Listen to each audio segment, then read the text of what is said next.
Brahmachaloka Dipati Sahampati Katanjalianan Divaramaya Chata Santida Sata Parajaka Jatika Dese tu Dhammam Anukam Imam Pajam.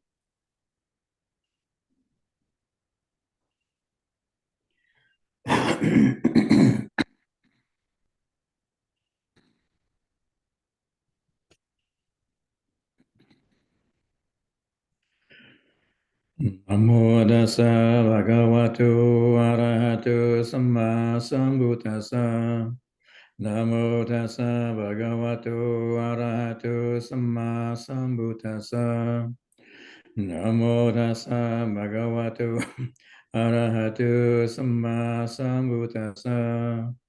Buddhang dhammang sanghang namasami.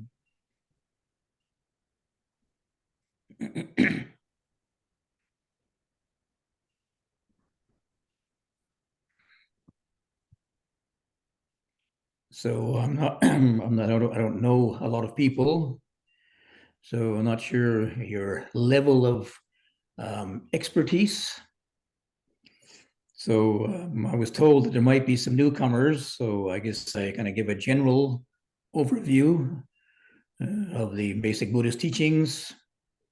And hopefully it'll be something in there that each one of you could find some interest in and find some value in. So of course, there's many varieties of expressing the Buddhist teachings. The Buddha taught for 45 years, so he talked to a wide variety of people, who had different backgrounds and different experiences, and some had belonged to different religions before that, the Brahmanical religion or Jain religion or something, and so the Buddha had a lot of experience talking to a wide variety of people. And that's the key to giving a useful teaching, because to suit each person's temperament. But since it's over Zoom, I don't know. I can't read your temperament from here. No, but each person has their own particular interest why they come to the Buddhist teachings. Maybe some people are inspired by the formal teachings. I see somebody there with a big library in the background. So he probably has lots of information about Buddhism. Other people might have more interest in meditation practice. Others, perhaps because it is, maybe part of their culture. Here in Wat Buddha Dhamma, we have quite a few Asian people coming to bring the meal and visit, mostly Thais and Vietnamese, and now some Indonesians.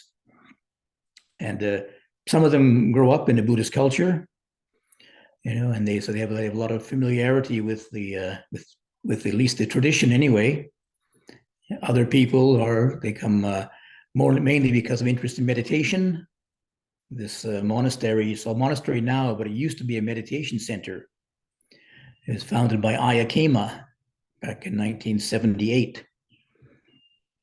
She was a well-known meditation teacher, and because of the very quiet environment here, the nearest village is 20 kilometers away. So there's only one road in here, a dirt road coming in here. So it's a very, very quiet place. If you don't mind the noisy Australian birds, can you hear the bellbird here in the background? Can you hear it on your sound? I can hear it very, very clearly. There's a bellbird in the background there. Yeah. Fortunately, the kookaburras are being quiet today. But the Buddhist teachings, of course, are available to a great variety of people. That's why it was able to spread so far and through many different cultures too. It's not only for people who lived in India at that time, because they had access to it. But then Buddhism spread to China, a very, very different cultural area, and now it's spread to the West, the Western countries with basically a Judeo-Christian background. And sometimes we have a little bit of trouble trying to translate that. I spent over about 9 years in Thailand. I learned Buddhism, through the Thai culture, and I learned to speak Thai language eventually. Then I come to live in the West. When I first came to live in England, and I was sent to this meditation group in Southampton, I think it was. And I didn't have any idea how to talk to these Western people. What's your interest? I was used to talking to Thai people, giving talks to Thai people. I knew what their interest was. So I asked these people at the meeting, what's their interest in Buddhism? And I couldn't believe the range of interest. It was a great range of interest from people who were, more scholarly inclined, wanted to know the formal teachings as presented in the Pali Canon. And there were some who wanted to learn about meditation. There's even one lady who wanted to learn about magic. And that inspired her, to learn about psychic powers, and be able to levitate and fly through the air and things. So, well, you got the wrong person in me. I'm afraid I can't tell you about that. Maybe you should go to the Tibetan Buddhists, maybe. But I realized, that people in our Western context, without the background of the Thai culture or the Buddhist culture, we come from many backgrounds. So my own interest was meditation. But 50 years ago, when I was in Vancouver, there was no option. If you want to learn meditation, you had to go to Asia. There were no temples in Vancouver that I know of. Yeah, there may have been maybe there was some Asian temples there, but maybe, I didn't know about them. So the only option was to go to Asia. And after a stop in Sri Lanka, learning meditation there, and then I decided to go to Thailand, mainly just to do a retreat, in a Buddhist culture, in a Buddhist monastery.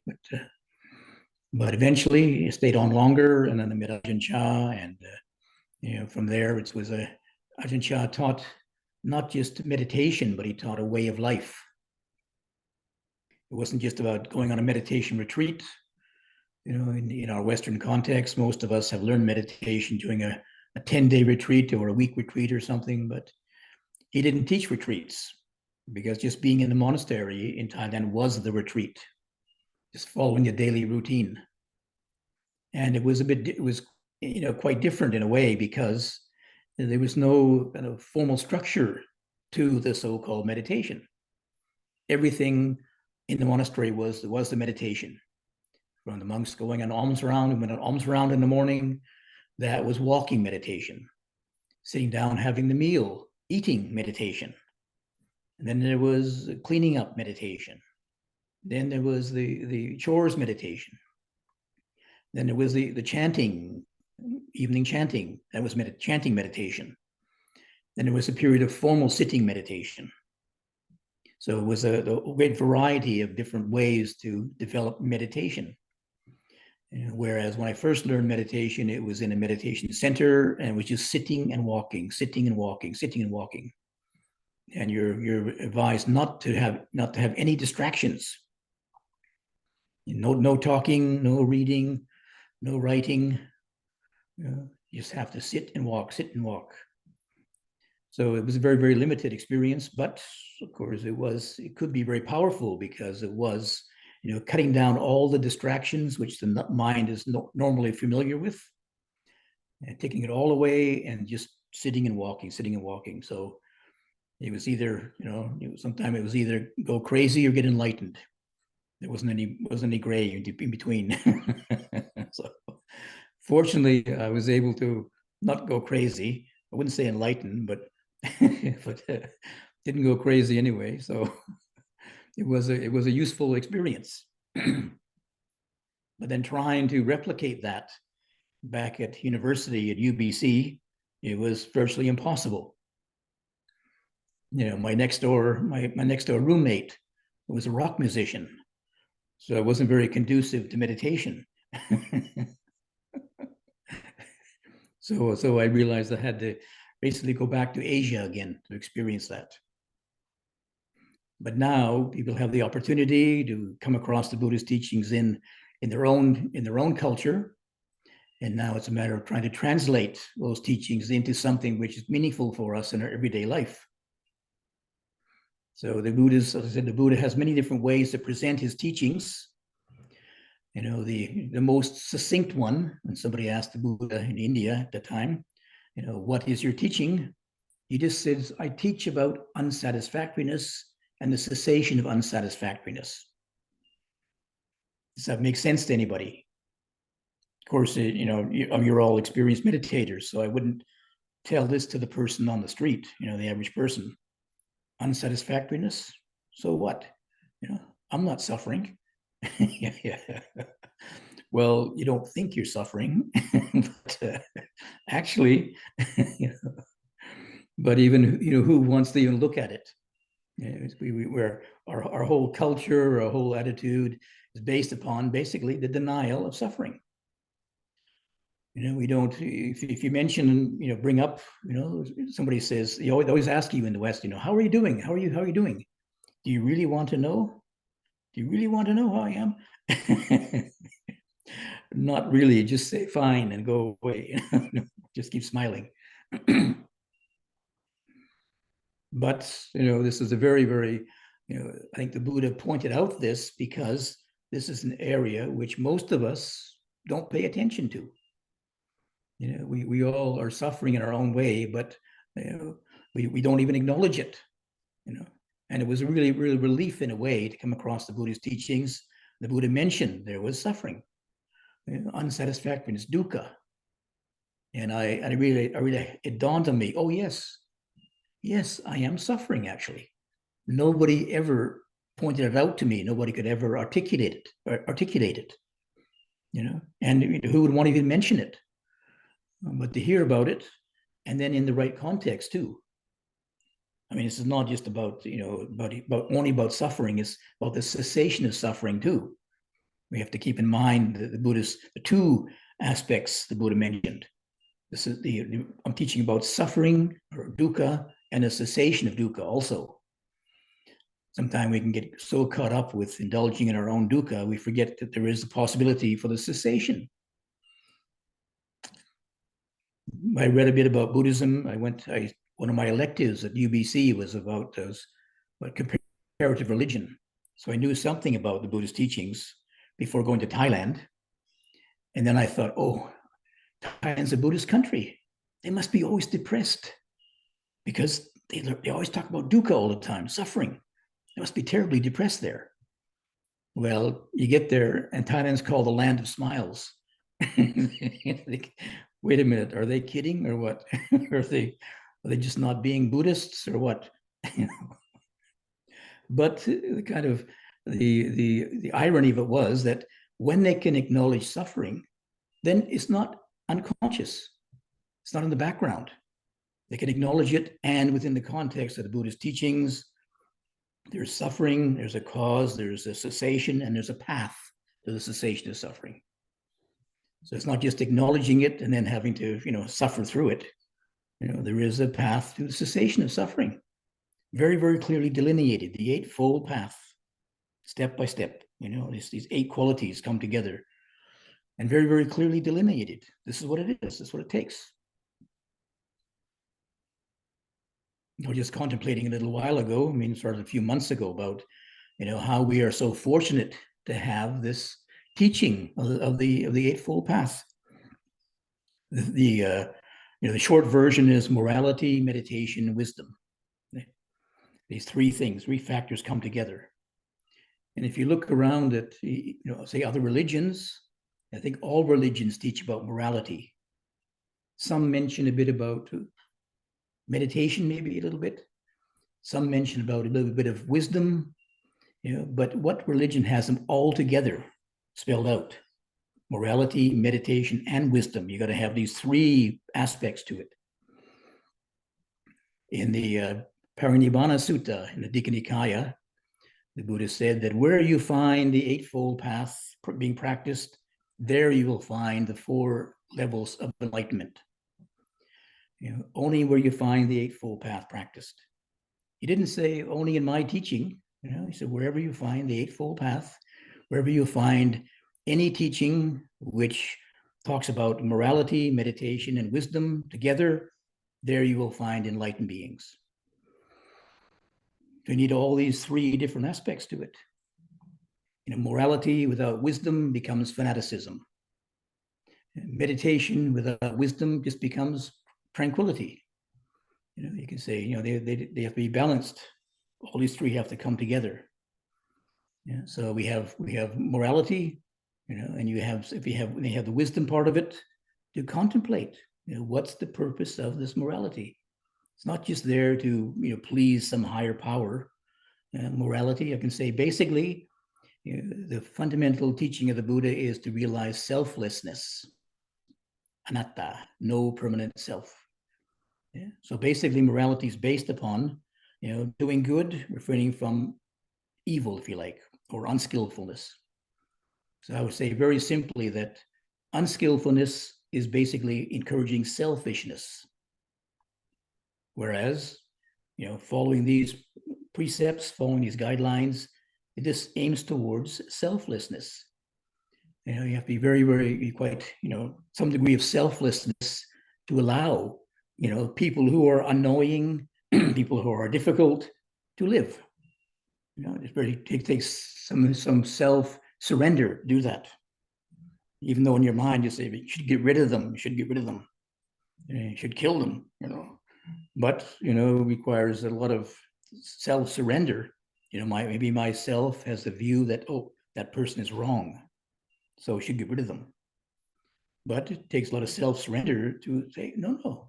They have their view, they're a human being, they have a right to live too. Even though, I say they shouldn't, but they have their own individuality too.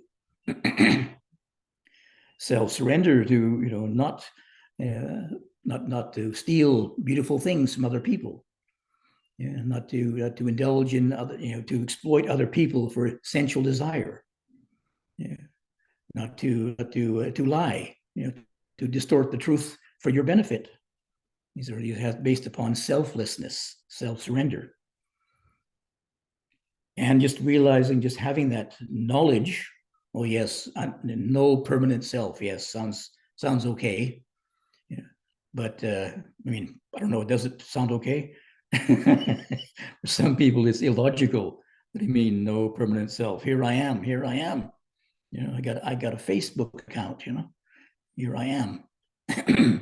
here's my particular profile. I have a Facebook profile or something. So I must be somebody. That's why I translate it as no permanent self. There's no ultimate self there. It's a changing process.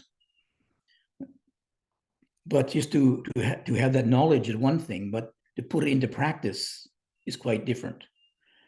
Trying to live selflessly, live that teaching, live that ideal is not so easy, because our whole life has been based upon building a self, building an ego. We got to have our right sense of identity, which we build up right from the, even they say, psychologists say it even starts in the womb, that you start to have a sense of a self that begins to accumulate certain particular personal likes and dislikes and preferences, and it was built up over the years, or now for us it's built over the decades, right? not quite not quite centuries yet, but decades anyway. But to be able to become more aware of that, those processes, just recognizing they're just processes, not to deny a self, but to recognize that the so-called self we recognize, identify with, is just a process, a changing process. Certainly I have my preferences, I have my own personal views and opinions, but they're just processes. They're mental activities going on, and because of my particular upbringing and my perspective, my education, my friends, the friends I had this particular views and opinions. They're not sacrosanct. They aren't absolute. They aren't fixed in stone. That's just my perspective. Just like having my view. You have a view of me with this yellow wall behind me, huh? And the Buddha. You see the Buddha there is floating in space. Very, very nice painting by some Tibetan. I think he was a Lama or something or other. He painted these really spacey Buddhas. But I'm looking out now out the window there at the bamboo trees, the bamboo bushes out there. Just a view, just a view. And to recognize that it is just my own view right now, temporarily, that's okay. And then I turn around, look on that side, and different view. It's very changeable. I don't need to defend. This is the only view that there is. This is the absolute view. There's many different views. It requires some, investigation and some, I say, deep contemplation to recognize that is the basis of our very, very fundamental basis of ourself. It's just a temporary point of reference. It's just a temporary process, which is always changing. And it's important to know this because the Buddhist teaching is based upon development. If we don't realize that our whole psyche, our whole being is changeable, then there's no point in practicing. You're just stuck in your own views and opinions, your own personality structures. And some people do that. You say, well, just this is how I really am. Really? But if you develop meditation exercises, you get a different perspective.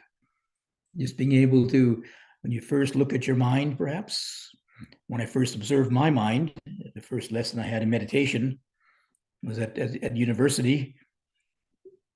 And I thought, oh, yes, you're just only the present moment is happening. So I looked in my mind and I realized that my mind was hardly ever in the present moment.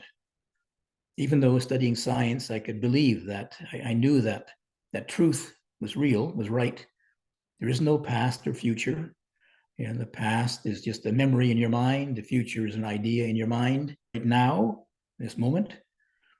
But I looked at my mind and I realized my mind is hardly ever in the present moment. Oh, so I have to do some meditation practice. So just watch the breath, right? Just watch the breath. Logically easy, as we know, not quite so easy in practice.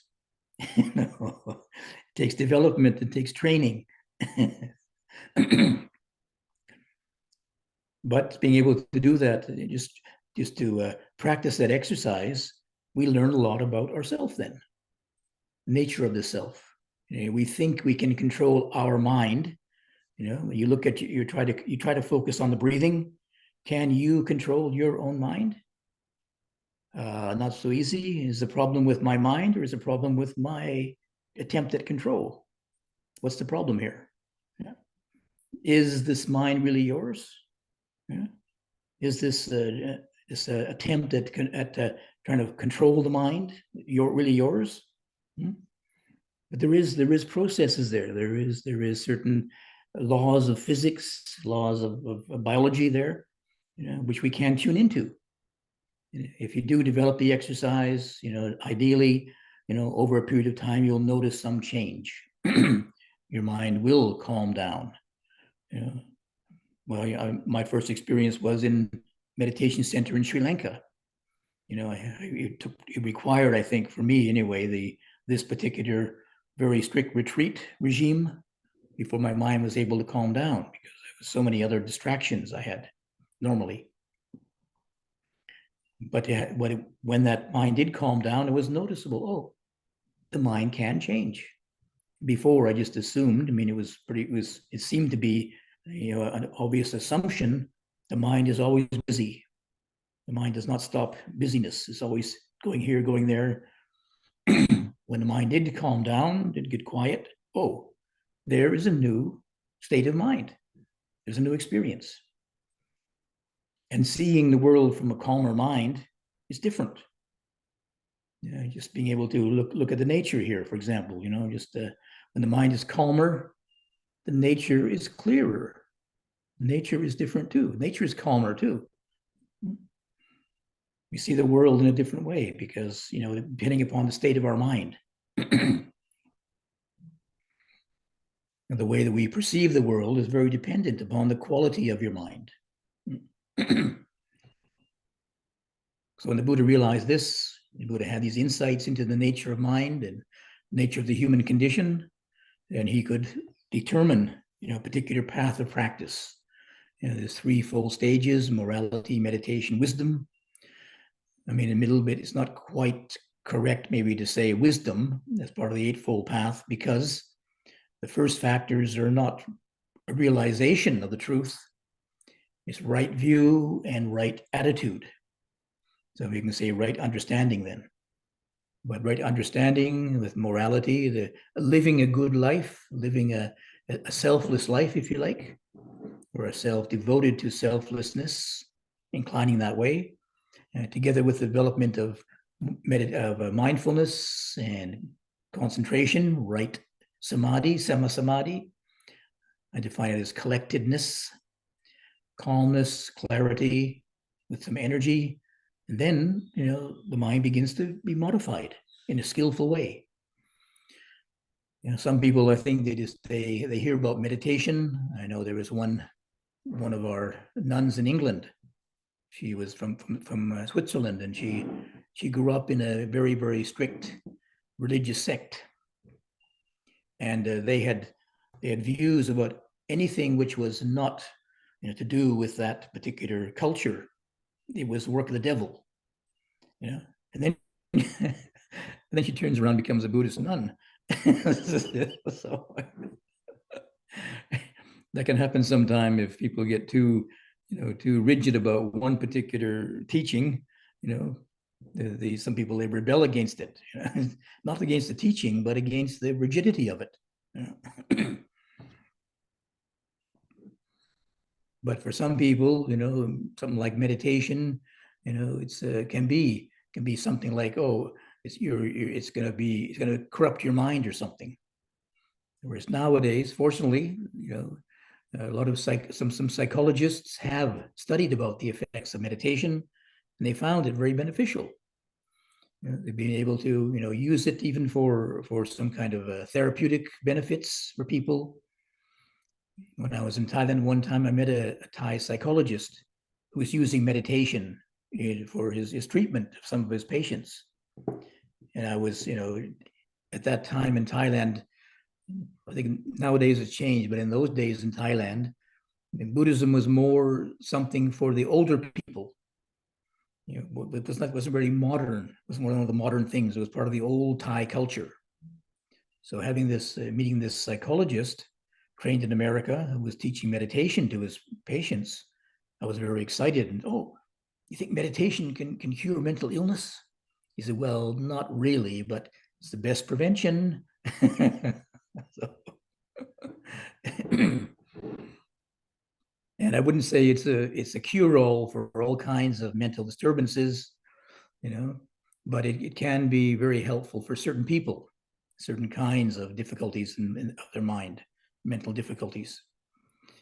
But it's not going to be a cure-all. I mean, people have come to the monastery, and some people think that meditation is the magical answer, But first of all, you have to know, if they have a certain amount of, I would say, emotional stability, and then a certain degree, if they learn about meditation in the correct way too. I found that Ajahn Chah's approach, teaching meditation as mindfulness and collectedness in the everyday life context was the most helpful, was most beneficial. When I first went to Thailand, I was in Thailand, and when I wanted to become a novice and a monk, I had to go to the local meditation center, meditation monastery, because he was the only monk who ordained Westerners. So it was one of these kind of very formal meditation centers, And again, the limited amount of exposure you had to socializing, not speaking or not speaking to people, or socializing. But some of the people couldn't handle it. It was just too much at once, especially people who were traveling, maybe travelers in Thailand, and they got exposed to all kinds of strange cultures and strange events, and they couldn't sort them out. Then just to go to a meditation center and they put you in a room by yourself, and some of the people just couldn't handle it. It's a bit like kind of shock treatment. But for the Thai people, they recognize that somebody who wants to come and meditate, they assume that you already have a Buddhist culture, Buddhist background. You've practiced generosity and morality already for most of your life. But then some of these Westerners, they came right off the street, didn't know about morality very much, didn't know about generosity, and so they had a very, very hard time just learning meditation directly. They didn't have the right foundation for it, especially the practice of generosity. Generosity is so important because it is about giving up. It is about self-surrender. And a lot of us haven't learned that. So we come to meditation practice, and we're taking meditation. We want to get something out of it, rather than coming there to give up of ourself and give up of our attachment to our views and opinions, give up of our attachment to our personality. We're coming there to get. I mean, I was the same way. I went to Thailand to get enlightened. I didn't go there to give food to the monks. I went there to get enlightened. But now that I'm a monk, then I see the benefit of giving food to the monks. But now I'm on the wrong end of it.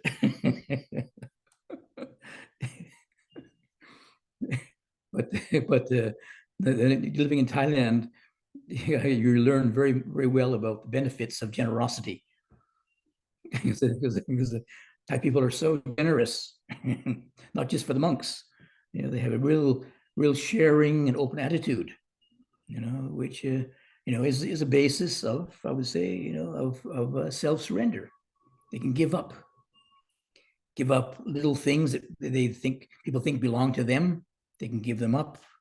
They can surrender them. They can open to other people. Being generous opens them up to other people. And it's a very, very kind of foundation of spiritual practice, I would say, giving up of yourself ultimately. But of course, that's very, very high ideal. But we give up little ways, little steps at a time, giving up things that belong to us or think we belong to us, our money or our possessions, then giving up our views and opinions to be able to be with other people who are different from us, joining the community, coming to live in a monastery. There were a great variety of people here.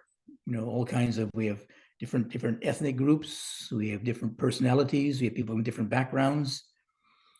Many of the monks that I live with, I wouldn't probably have met them in my ordinary way of life. It wouldn't be what I'd call my own personal friends. But we share a common aspiration, a common aspiration for awakening, for the truth.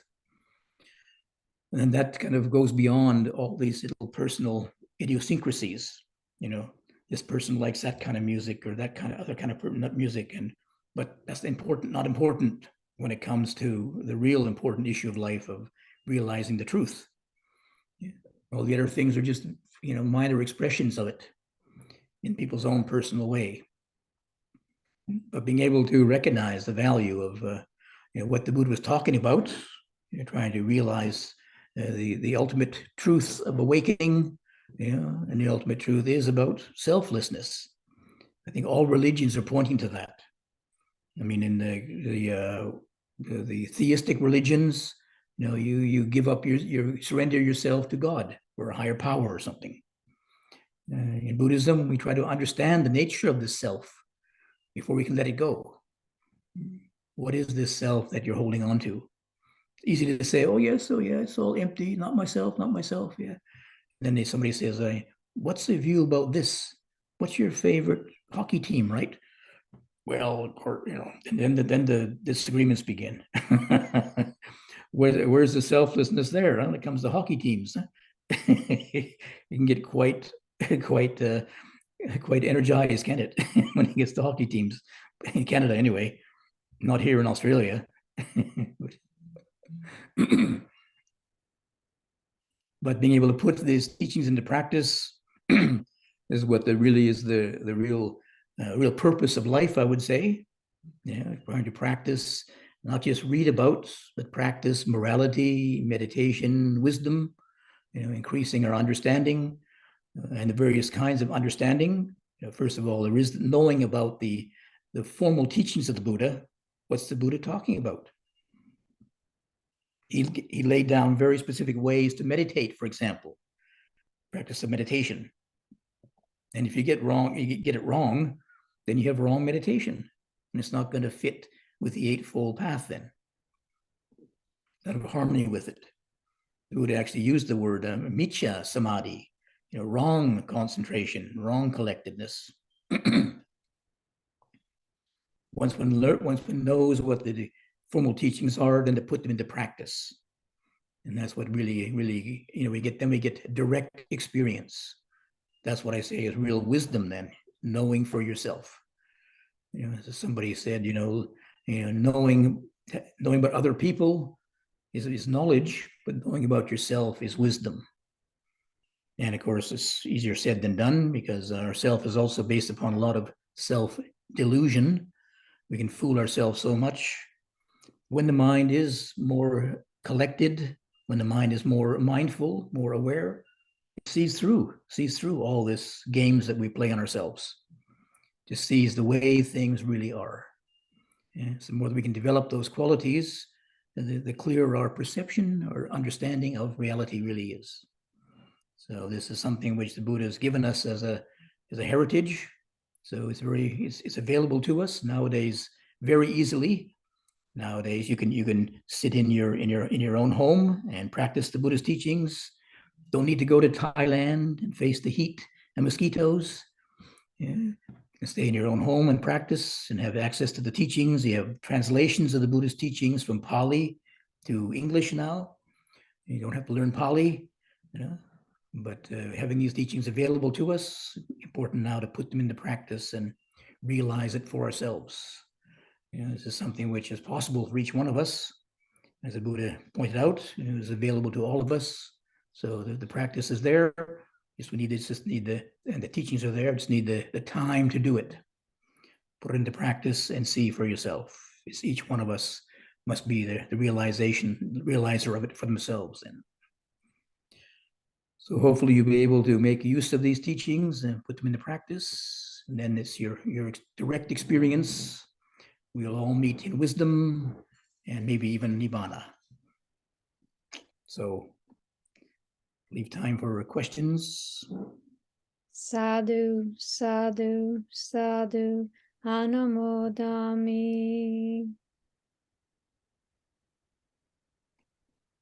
So hope it wasn't too radical. I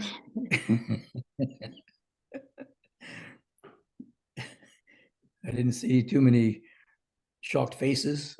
But we'll see what the questions are anyway. Shirley, do you want to moderate questions or if you... I'd be happy to do that. Does anyone have a question?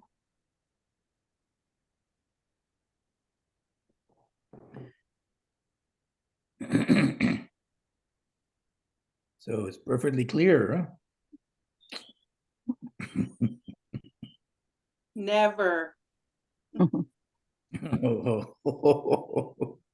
However, so grateful for your wonderful words.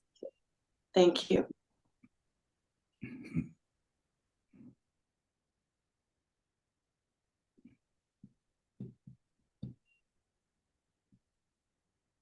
If you have a question, just raise your hand.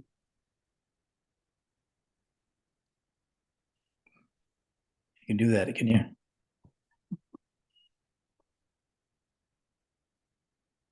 Reactions.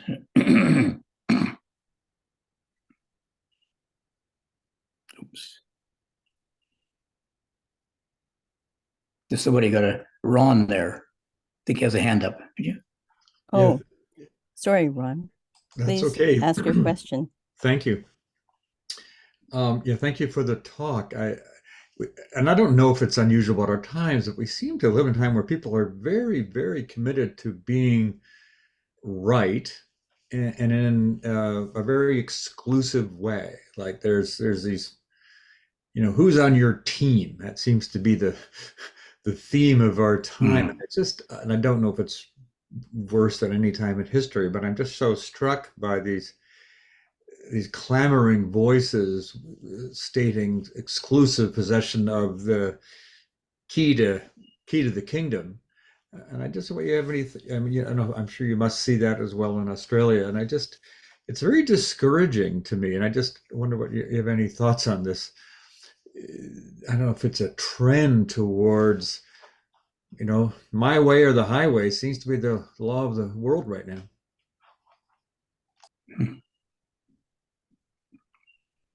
Well, you can say, like you mentioned, it is the law of the world, if you like. I think it's just a trend that's happening, more pronouncement these days, I think, because people have more ability to express themselves. In previous cultures, like, I know a bit about Thailand, and in the early days, the young people, they wouldn't speak out. It wasn't appropriate. They had to respect the elders, the older people, older generation. They were the ones who had the wisdom, so to speak. So the young people, they didn't have a place to speak. It was sort of like almost like a hierarchical culture. The elder people and the monks, and then the younger people, they'd had to keep quiet. But nowadays, the younger people are more outspoken.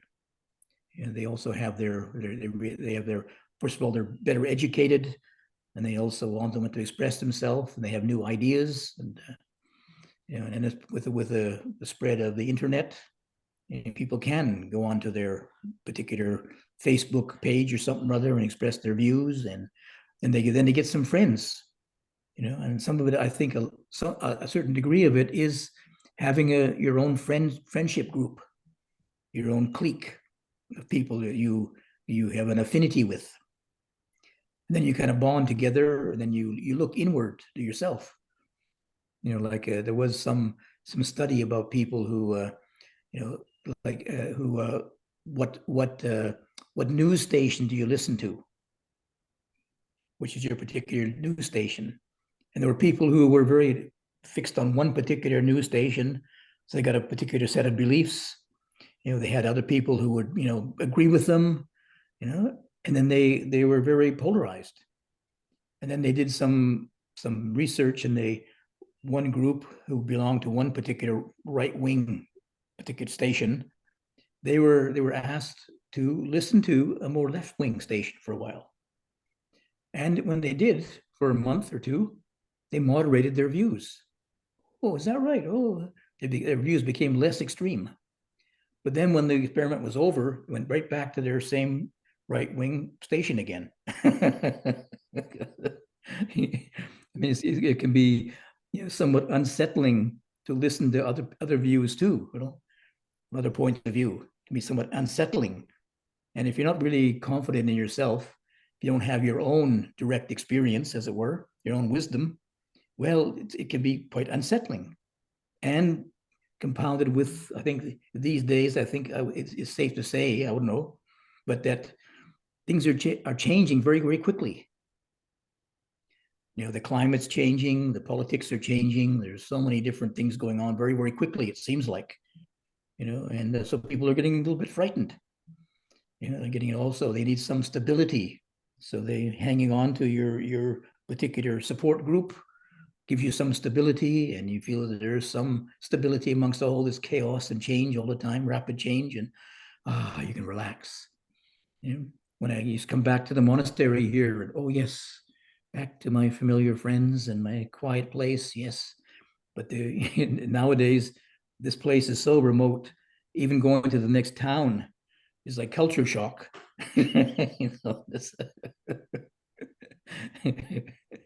And sometimes I have to go into I have to go to the airport. We were Thailand recently, and going to the airport, oh my gosh, whew, it was like really like a shock, psychic shock.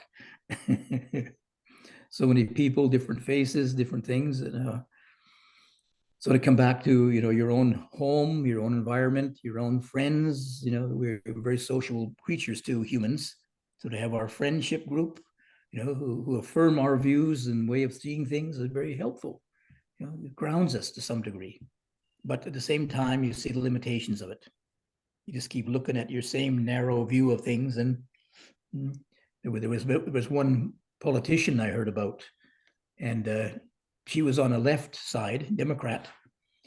But when she went to the news agency, she would always get the newspapers from the other side too. It is helpful to know what the other side is thinking. She had her own views, but she also kept her mind open, to see what's also happening in a wider sense. But not everybody's up to that yet. So maybe in the future, we'll be able to open our minds more to live and be able to live on a global planet, a whole planet, not just our own little narrow views and nationality and race and whatever, but we live on a planet that includes everybody, perhaps. Hopefully it will happen one day, but before the planet goes, hopefully. Yeah, thank you very much. That's excellent.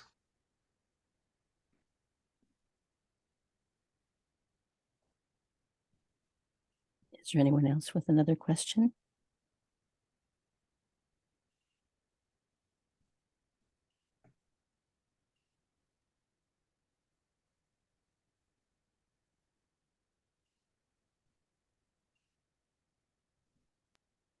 I could ask a question. Thank you, Barbara. Go right ahead. Thank you so much, Ajahn Tiradhammo. When I was a child, I kept on saying I want to be wise. So I think I came to Buddhism to gain wisdom. And I was very interested in sort of one of your earlier remarks about, Buddhism has got the three aspects of morality, wisdom, and meditation. And we don't necessarily see that triage and so blatantly stated in other religions. And you started to say morality, is refraining from unskillfulness, and wisdom helps us contemplate morality. And so how do we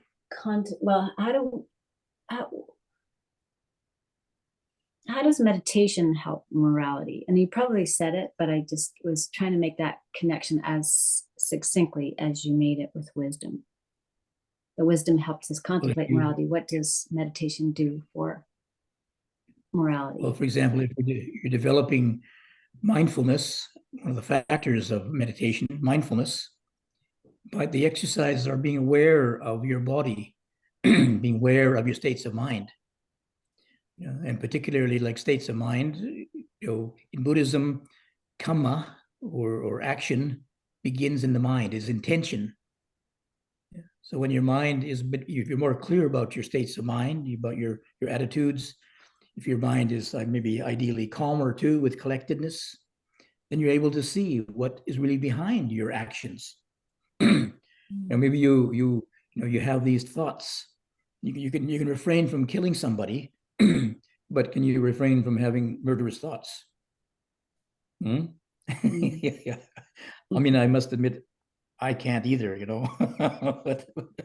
but fortunately, having the thoughts is not against morality.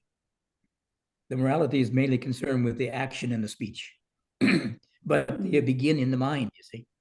So I think, fortunately, the Buddha is being very, very quite practical, because, in some religions, they even talk about having the attitude of immorality is sin, is against the precepts.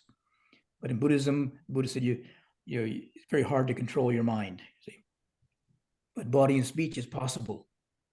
But what happens is, if you're more mindful of your states of mind, and your mind's calmer with collectedness, perhaps you can see those intentions before they get energized, before they become action and speech. You see, oh, I have this murderous thought. Okay, don't go there. Don't indulge in that, because even though you try and keep it under control, if you've already empowered it with thought, every once in a while it'll just sneak out. It'll burst out. You've noticed sometime if you had some, say angry thought about some person, okay, don't speak it, don't say anything, but then maybe the person, if you have to confront that person or meet that person every day, maybe at work or something, then maybe just once in a while it kind of sneaks out, the so-called Freudian slip or something. Oops, because you still had it in your mind. Your mind is still has a certain amount of energy to it, that negative thought, and it'll sneak out. It'll. So if you can catch it there, you realize, oh, that's not a very skillful thought, and I must be careful here. So maybe there is, Buddha gave the meditation exercise in developing metta bhavana, friendliness. So if you notice this negative thought being repeated, maybe you can shift it with friendliness then. If you just try and stop it, maybe you can't do that, because and then you get angry at yourself for thinking those thoughts, then you get angry at the thought, and then you get, it's still in a negative sphere, you're still locked in that negativity. But bringing in metta bhavana, friendliness, forgiveness, can shift the whole state of mind. If you notice that as a tendency, for example. So being more mindful of your states of mind, but even also, some of these states of mind, they act out in the body. You notice, perhaps you don't notice, or maybe you even deny that you're angry at a certain person at work, maybe, but you walk past them and you notice you're tensing up. What does that say about that? I don't feel relaxed with that person.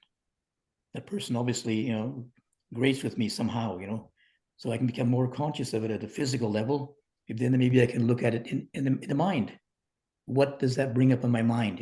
Is it fear? Is it anger? Is it whatever? Perhaps you could access it and begin to resolve it at its root level, rather than have to suppress it or try and ignore it. But those ways don't work. Try and ignore it, it'll still come out. It's still there. So it's unconscious, and someday it'll become conscious. Probably when you're in a weak state or least expect it, boom. So this applies to all these, all these so-called precepts. If you can become more mindful of your physical body, physical sensations, and your states of mind, you can notice. Like, just for example, if you go through the 5 precepts, just notice as you repeat them, you do it in English, which one do you feel more bit uncomfortable with? Which is more uncomfortable to you? Is it untruthfulness? Is it sensuality? Is it possessiveness? And I noticed, it was one time in England, I was given the precepts to some people, and one man I knew, he wasn't very careful about the 3rd precept, and when it came to recite it, he got it all wrong. He fumbled it. I wonder why he fumbled that one. He obviously recognized that he wasn't following it very clearly, so he couldn't say it honestly in front of the monks, and really pronounce it, because he wasn't keeping it. So I don't think he noticed it, but other people did. So that's how, more mindfulness, and ideally maybe collectedness too, calms your mind down, so you can see these activities in a more subtler level before they get too energized, before they get too volatile and energized. Thank you very much. That's very helpful. I can see how I might do that when I notice irritation arise, and I can just look at it very cleanly in my meditation, and just, where is that coming from? What is its sensation? And just look at it almost as a contemplation. And in developing mindfulness, the exercises point out being aware of the particular state of mind, for example, and then being aware, trying to be aware of the arising qualities. What's triggering it? What's bringing it into existence? What's the cause of it? Like the Buddha mentioned in the Four Noble Truths, unless we know what the cause is, we're not going to be able to resolve it.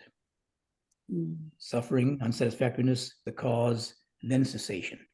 You know the cause of it, which means following it right down to the source. Where does it come from? So you have some homework. Yes. We all do. On a daily, moment-to-moment basis. Yes, yeah.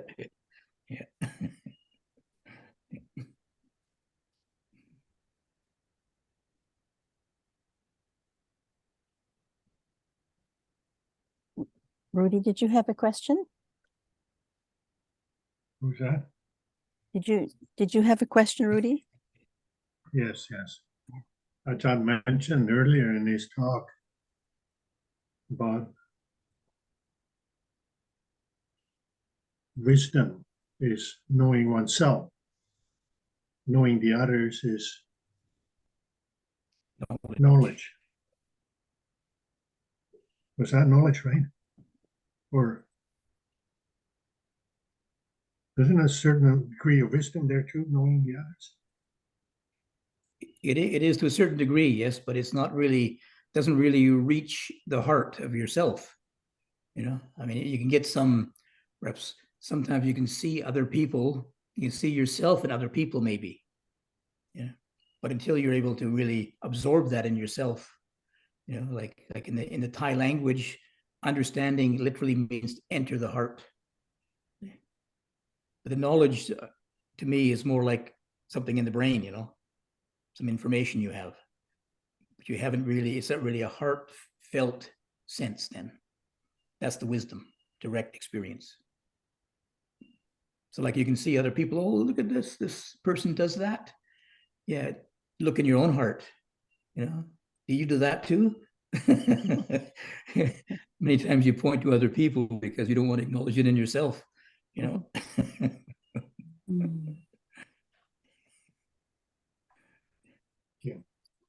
And do you have a question? I don't have a question, but I have a thank you. This has been very helpful. I have to go now, but thank you so much. You're welcome. Okay. Thank you for coming. My pleasure.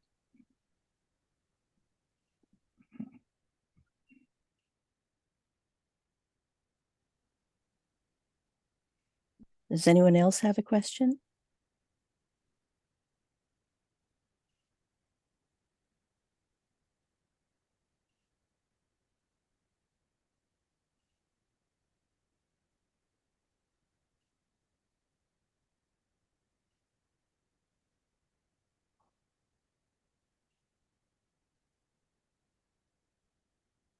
Carol, do you have a question?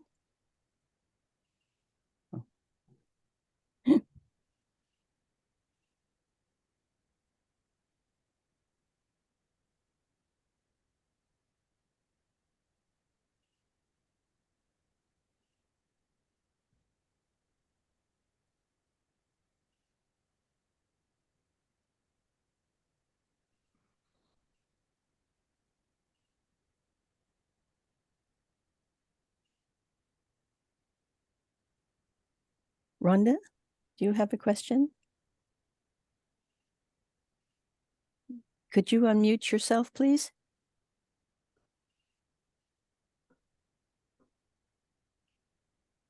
It's about view, and I find it with a family member that I'm working with. We usually have opposite view, and I find it difficult at times to stay patient to hear his view. And he actually does better with that with me, but usually his view is it's so opposite to how I feel and look, and yet I know deeper than that. He's got many good qualities.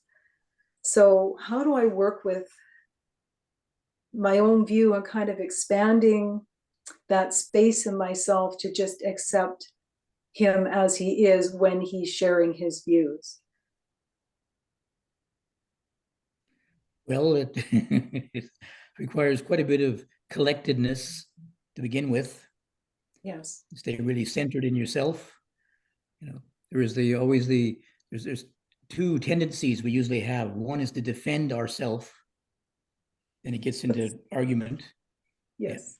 And the other one is to kind of be drawn into their view, you know, drawn into their conversation, especially if they're very good at arguing or good at discussing or something. So we do that, we lose our center. You know, so when you notice there is this divergence, maybe of views, whatever, just try to keep yourself centered in yourself. Keep your awareness in your own heart. You know, so maybe at least try and do 50-50.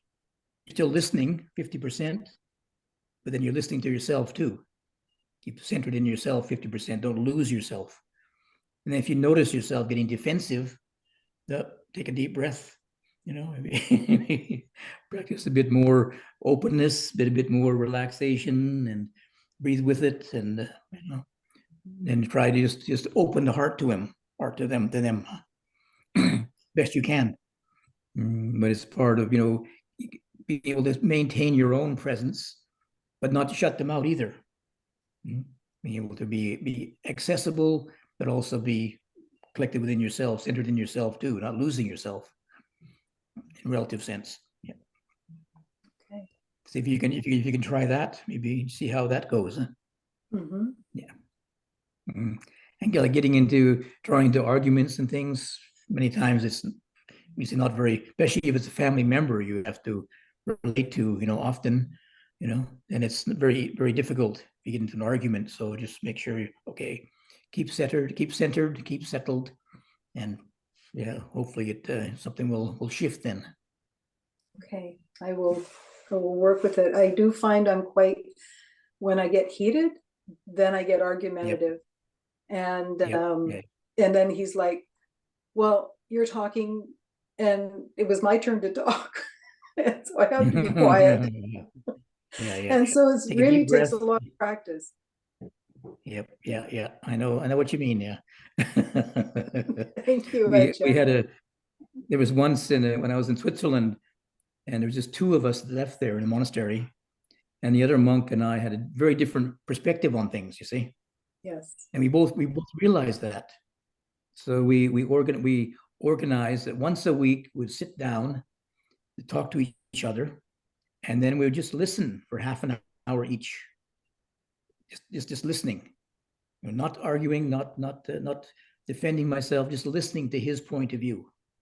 Mm-hmm. And then I would talk for half an hour. See, he talked for half an hour, and I listened.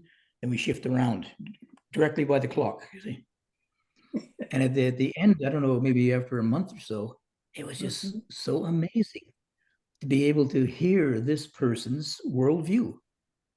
You know, before I realized I wasn't listening to him really. I was just always defensive or trying to put my view onto his, you know, but just be able to just sit there, learn to listen.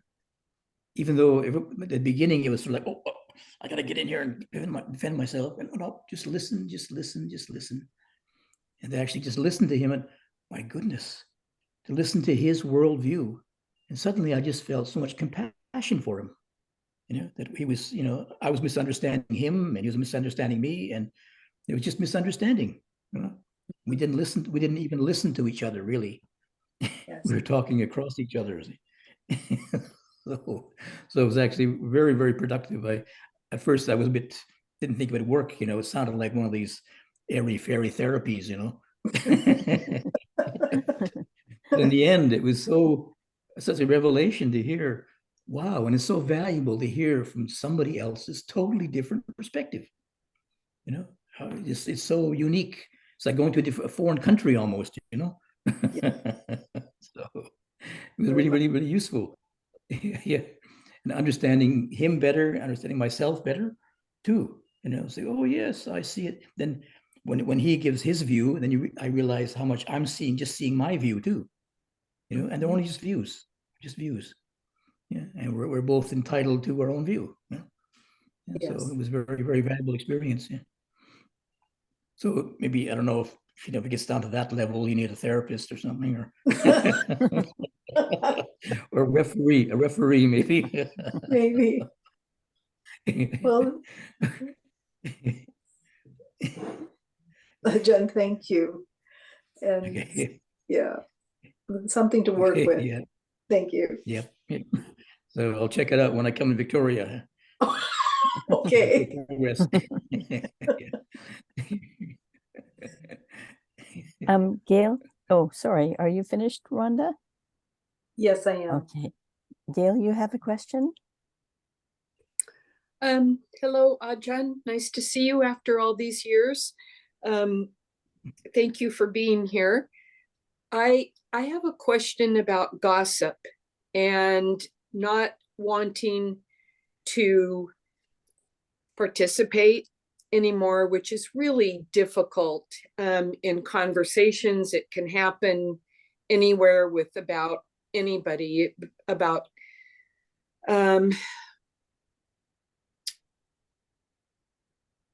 yeah, just unskillfully talking about others. And I find myself gingerly trying to get out of those conversations. And I guess part of me doesn't want to offend the other person, but to bring some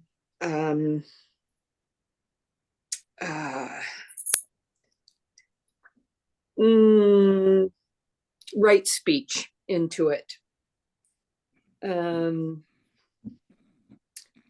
have something to say.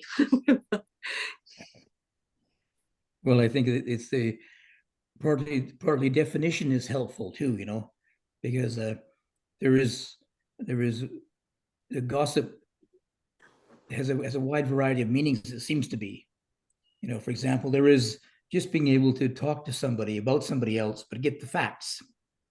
What's going on? What's the facts? And then there is the kind of what do you say, innuendos involved in it. The kind of could be this and could be that and could be the other. Then it starts to get a little bit into the unskillfulness, definitely, but also into even lying or stretching the truth or something. But what's the actual facts? Like one man here, one man who was staying here, and he'd been to another monastery. So I just said to him, what was it like there? He said, well, I don't want to gossip. I said, well, yeah, I don't want to gossip either, but just tell me the facts. Yes. How many monks are there, and what's the environment like there? What's the feeling there? Don't have to gossip. Don't tell me, maybe this is going on, maybe that's going on. I don't want to hear about that, but just tell me the facts, what it's like there. So but it is a little bit of a gray area, isn't it? What are the facts? And when it starts to get into hearsay and secondhand accounts and third-hand accounts and things like this, what's the facts? What's really going on? What's the information then? And maybe it's possible sometimes anyway to keep people to that. What's the information? What's the facts? Not what you heard somebody else say about it, but what's your experience? Maybe that's where you can try and keep what's your experience. Not the hearsay, not the second to third hand accounts, but what's the actual facts there. So maybe I don't know if you can. It takes a bit of skill to be able to negotiate that. And each person a lot of a bit diplomacy. Diplomacy, yes, definitely, yes, yeah. Some people they like to, maybe they get their socializing through gossip, and the facts are too boring. I don't know, or something rather. But it's like some people they like the tabloid newspapers, and some like the information ones. So. Yes. But it's good you keep in mind, but right speech. Keep that in the forefront of your mind. What's right speech? And try to keep that as a standard. Because you can easily slip into distorting the facts, misrepresenting the truth. You say gossip, harsh language, belittling somebody else. So those are like I think the right speech is like a very helpful point of reference, just like all the precepts. then how closely can you keep to it? And then that's where the diplomacy comes in, not to, if you're too abrupt, then maybe it's harsh speech to them, you see. They take it as a value judgment. I don't like you because you're a gossip or something. So oops, Yes. that wasn't, yeah. It's a careful line to keep. Thank you, Ajahn. Okay. Good luck. Thank you. Thank you. Yes.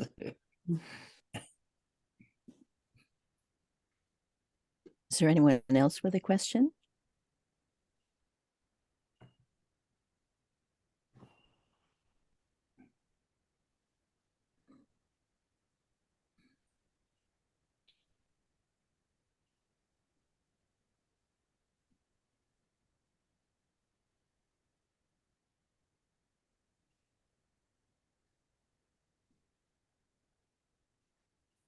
I hear Okay, silence. Jean is.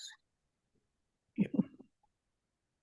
I hear silence. I want to take this opportunity to thank Ajahn Tiradhammo yet again for this evening of sharing the Dhamma of wisdom, and look forward, however we can, those who can, take advantage of his presence when he's here physically in BC this June and July. And information will go out, as I mentioned earlier, from you can look up the Victoria Insight Meditation Society, and anything that I learned of through Rudy, I will also share.